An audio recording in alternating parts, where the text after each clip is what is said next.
Nosso episódio começa com o nosso prota, conhecido como Kai, encontrando uma jovem mulher que aparentemente é meio anjo e demônio. Ela parece muito fraca e pede ajuda ao nosso prota, que fica sem entender a atitude dela. Afinal, por ele ser humano, isso não deveria ser algo normal, já que humanos e raças alternativas travaram uma guerra feroz entre si.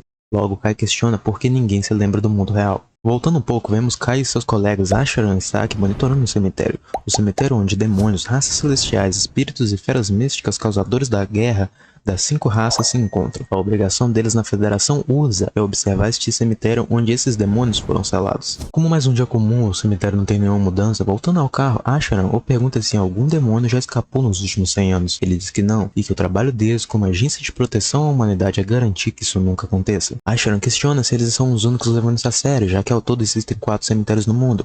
Kai diz confiar que os outros estão levando este trabalho a sério, afinal se um demônio sair seria o início de uma catástrofe. Olha, sei não, mas duvido muito que o colega dele aí foi o único a pensar em fazer corpo mole durante 100 anos. Mais tarde, na agência, Kai, mesmo sendo um soldado de baixa patente, se encontra treinando contra um boneco de máquina do tipo fera mítica. Em uma tentativa de tirar o equilíbrio da fera, ele acaba fracassando e Saki acaba tendo que suspender seu treinamento com o boneco. Saki diz que ele anda se esforçando muito e um dia ainda vai acabar se machucando. Kai acredita que seria um treino inútil se ele não corresse o risco. Saki aposta que se ele tivesse nascido durante a Grande Guerra das 5 Raças, seu nome teria entrado para a história. Kai pensa se seria como o profeta Sid. Ele ficaria muito honrado se fosse o caso, mas reconhece que não foi feito para isso. Saki nos conta que, por mais incrível que pareça, é difícil imaginar um humano derrotando os 4 heróis, que seriam a heroína dos demônios, o herói dos celestiais, a heroína dos espíritos e o herói das feras míticas. Kai nos conta que o profeta Sid derrotou os 4 heróis usando uma espada brilhante que foi dada pelo Deus profético. Saki logo fala que não se sabe ao certo se essa história realmente aconteceu,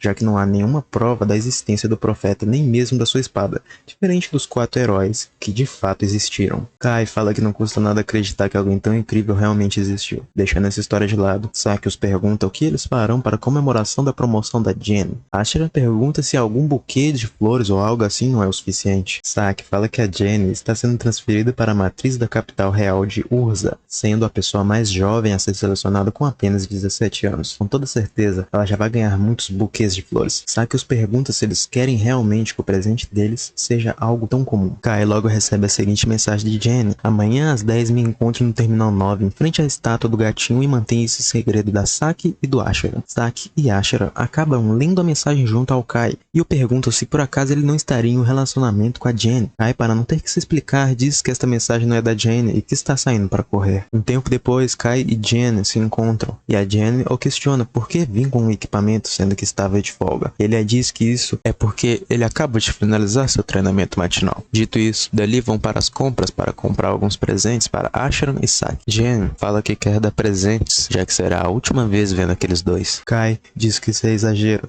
já que em 2 anos ela volta como cadete para a agência. Mas por outro lado, Saki e Asheran já estarão terminando seu serviço militar e serão civis, sobrando apenas Kai e ela que continuarão sendo soldados da agência daqui a 2 anos. Apesar desse futuro triste, Kai diz a ela para não ficar pensando nisso, afinal, ela vai superar seu pai, o chefe da matriz da Urza, como já disse várias vezes a Kai. Terminando as compras, Jenny pergunta a Kai se ele tinha 10 anos quando se perdeu no cemitério dos demônios. Kai afirma e diz que foi aí que o pai dela o levou para a inspeção. Jenny fala que ficou surpresa com isso, já que ao voltar para casa, Kai falava ter visto a espada de Sid. Lá ele, hein, meus amigos. Kai não fala muito sobre isso porque ninguém acreditaria nele, mas foi nessa época que Kai colocou em sua cabeça que seu dever era não deixar que os demônios saíssem do cemitério, e é por isso que ele estará na agência daqui a 2 anos. Jenny o pergunta como ele os imagina no futuro, mas logo neste momento, o mundo ao redor de Kai parece se desfazer completamente. Uma voz surge nos dizendo que a reencarnação mundial foi ativada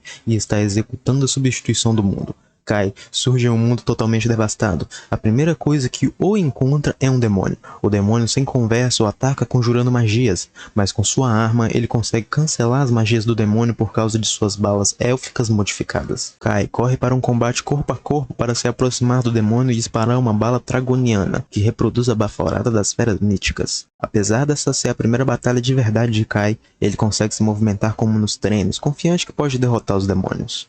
O demônio logo pergunta quem seria ele, um humano dizendo que vai derrotar os demônios?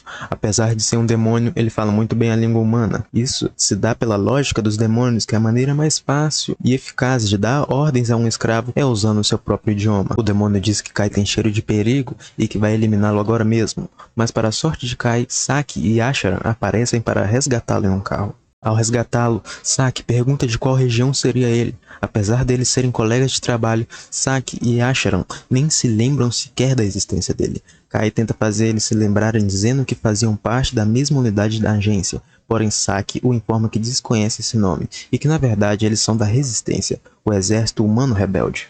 Kai diz a ela que não entende o que está acontecendo e a pede para explicá-lo o que está acontecendo neste mundo. Ashara conta que houve uma guerra chamada Grande Guerra das 5 Raças há mais de 30 anos, onde a humanidade perdeu. Cidades de todo o mundo foram tomadas pelas 4 raças, e os humanos vêm correndo e se escondendo desde então. As raças seguem brigando por território e a Federação USA foi tomada pelos demônios, sendo a única opção abandonar as cidades e fugir. Kai é levado até a cidade de humanos, nas profundezas chamada Neo Vishal. Asharan conta que eles tiveram que pegar o espaço subterrâneo que ainda estava intacto e transformar em cidades. Saki diz que é assim que eles protegem os humanos e continuam lutando contra as 4 raças, se denominando a Resistência. Kai pergunta por que a humanidade perdeu a guerra. Eles o contam que um humano ganhar de demônios não tem como, e que cada raça tem um chefe a quem se referem como herói, sendo eles muito mais fortes que os outros. Ao perguntar sobre o profeta Sid, Kai percebe que ele simplesmente não existiu nesta linha do tempo. Logo à frente, a tropa principal chega ao local. Asharan explica que há outras cidades humanas por aí, e que há uma guarnição da resistência em cada uma, supervisionada pela tropa principal. Nos é dito que o comandante da resistência é um salvador para o povo da Federação Urza, sendo que este comandante a própria Jen, que Kai era tão próximo. Ele pergunta se ela não se lembra do último encontro que tiveram e as compras que fizeram. Jen fala que ele a está confundindo com outra pessoa